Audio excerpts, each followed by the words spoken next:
Donc là, on a un pont couvert qu'on voit en ce moment, mais en fait, c'est pas le premier pont qu'il y a eu.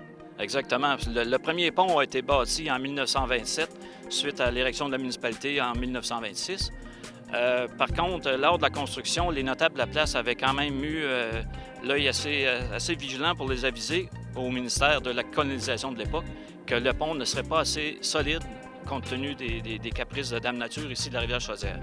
Donc, ils ont été quand même assez rusés. Ils se sont fait signer un papier par le ministère signalant que si jamais il advenait un bris majeur au pont, un nouveau pont serait bâti, mais ça uniquement aux frais du ministère.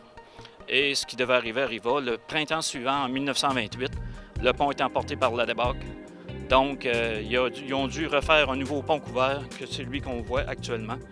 En 1929, il a été officiellement complété. Et suite à ça, pour remercier le ministre de la colonisation de l'époque, M. Perrault, Joseph Perrault, ils ont nommé le pont tout simplement en son honneur parce qu'il avait tenu sa parole que le pont aurait été refait aux frais du ministère. Donc là aussi, entourant le pont couvert, en fait, il y a un beau petit parc, il y a des expositions. Est-ce que vous pouvez m'en parler un petit peu plus? Oui, ce parc-là, ici, le parc du pont couvert, qu'on appelle tout simplement ici dans la municipalité, ça date de 1969, suite à quand ils ont bâti le nouveau pont qui est à côté, le pont de béton qu'on appelle. Alors, des citoyens de la place ici se sont pris en main puis ont créé une société de développement pour protéger le patrimoine et ils ont instauré le fameux parc ici qu'on a actuellement. Et les expositions que là, on en a une qui est installée pour l'été, c'est l'artiste, c'est qui?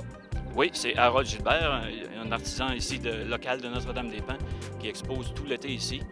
On a différentes thématiques, là, mais il y a quand même beaucoup. Il y a des expositions, il y a des activités sportives qui se déroulent dans le parc. Il y a également tout ce qui est activité physique pour le vélo, le kayak, la piste cyclable ici qui est tout près, là, qui fait l'union entre les deux MRC. Également, il y a des services sanitaires, le Wi-Fi, il y a tout ce qu'il faut pour amuser les gens ici. C'est quand même un parc vraiment familial. Puis il y a des belles tables à pique-nique, si on veut faire un petit pique-nique en famille. Et pourquoi pas? Puis on vous invite, il fait toujours beau ici à Notre-Dame-des-Pins. Je vous remercie beaucoup, Marcel. Ça me fait plaisir.